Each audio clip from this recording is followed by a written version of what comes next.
O Apanhador no Campo de Centeio, ou The Catcher in the Rye, como no original, é o primeiro e único romance do americano J.D. Salinger, publicado originalmente em 1951. Esse aqui é um livro pioneiro, porque o Salinger vai basicamente sintetizar o protótipo do adolescente incompreendido, aquele adolescente cuja transição entre a infância e a vida adulta acontece dessa forma caótica, cinzenta, existencialista. O protagonista desse livro aqui é o Holden Caulfield, que é um rapaz de 16 anos que vive ali em Nova York. Ele é totalmente desencaixado do status quo capitalista e rejeita essa passagem para o mundo adulto, porque essa passagem significa a entrada no mundo deprimente, engessado e cínico. O livro se passa então no final de semana do Holden, ali próximo ao Natal. Ele acabou de ser expulso de mais uma escola por levar bomba em todas as matérias, menos em inglês. Para adiar a confrontação com os pais, o Holden então ele acaba se hospedando em um hotelzinho ali em Nova York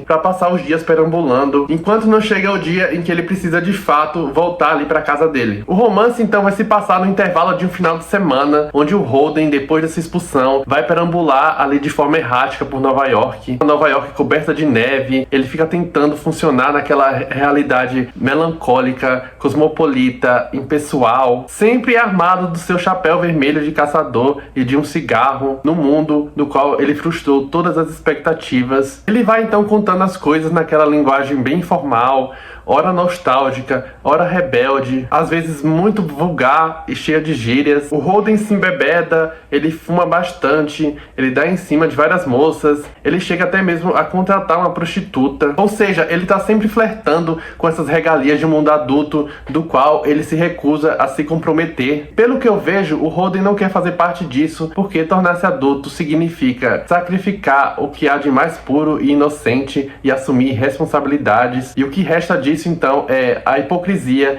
de quem está sempre mediando a sua relação com as pessoas e com o mundo através de uma pose. As pessoas sempre estão pensando que alguma coisa é totalmente verdadeira. Eu nem ligo, mas tem horas que fico chateado quando alguém vem dizer para me comportar como um rapaz da minha idade. Outras vezes me comporto como se fosse bem mais velho, no duro. Mas aí ninguém repara. Ninguém nunca repara em coisa alguma.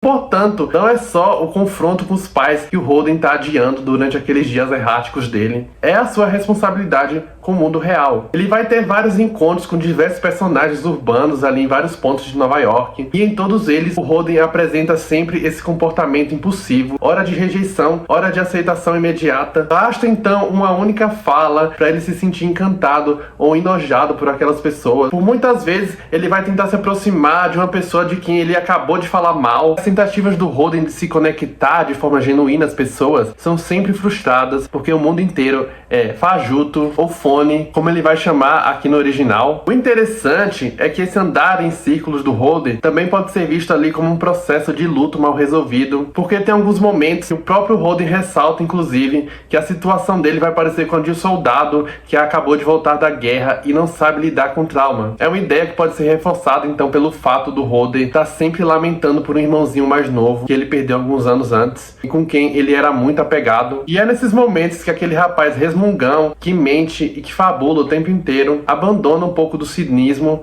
para falar da solidão do alienado, da depressão do sonhador, de uma maneira muito mais vulnerável. Quando o Holden deixa de lado essa pose de doidinho que ele não banca jamais, ou pelo menos não banca em suas ações concretas, ele é um solitário sensível, empático e até de certa forma ingênuo. Tem um momento bem significativo perto do final do livro, quando o Holden está sofrendo o que parece ser uma crise de pânico ao atravessar a rua. Ele fica implorando como se fosse em uma oração para que o irmãozinho morto dele não deixe desaparecer. Para mim, o grande paradoxo que sustenta o interesse por esse livro aqui é que ele vai contra a ideia do romance de formação, porque o Holden ele não vai mudar nem amadurecer ao longo do livro em momento nenhum. Aquela sociedade americana dos anos 40, 50, aquela sociedade ali do pós-guerra, ela tá buscando comodismo, ordem, controle. Nem a mídia, nem a sociedade, nem os pais ainda reconheciam a adolescência como essa essa fase independente que possui suas próprias necessidades. Não existia nem mesmo nuance para as atividades e os lazeres que eram disponíveis ali. Portanto, você vai ver o Holden, ora no museu, ora ele vai beber num bar, em outro momento ele vai assistir a irmãzinha brincar no carrossel. Não existe meio termo. Então, os programas que o Holden acaba fazendo aqui, elas são ou totalmente direcionadas para adultos ou totalmente direcionadas para crianças. E é desse jeito quebrado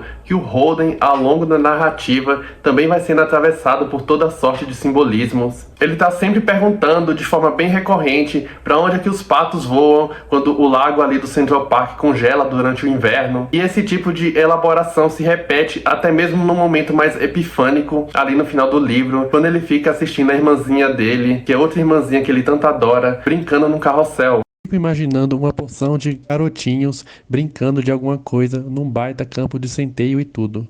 Milhares de garotinhos e ninguém por perto. Quer dizer, ninguém grande, a não ser eu. E eu fico na beirada de um precipício maluco. Sabe o que eu tenho de fazer?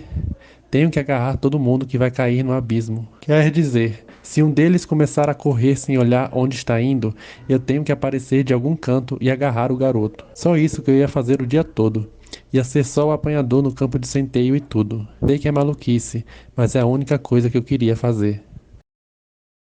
Esse é um livro famoso também pela sua reputação mais sinistra, porque ele acabou sendo usado como uma espécie de justificativa de alguns assassinatos ao longo da história recente, principalmente nos Estados Unidos, como foi o caso do executor do John Lennon lá nos anos 80, que se dizia o Holden Caulfield. Inclusive, ele estava com um exemplar desse livro quando foi pego pelas autoridades. Tem outro caso também do atirador do Reagan, que também tinha esse livro na biblioteca. E eu só queria pontuar também como aquela música do apanhador no campo de centeio, que o Holden escuta alguém cantando em algum momento, ela vai se repetir também mais pra frente. Ela é muito sinistra. Enfim, no Apanhador no Campo de Centeio, o Salegy então apresenta essa suposta experiência universal da adolescência, que se revela sobretudo como essa fronteira nebulosa entre a infância e a vida adulta, essa ideia de identidade inexata e marcada sobretudo por reclamações, por dúvidas, por essa atitude de revolta que faz o indivíduo se colocar como bom ou ruim demais para o seu entorno. E o Holden se firma então o cabeça desse discurso,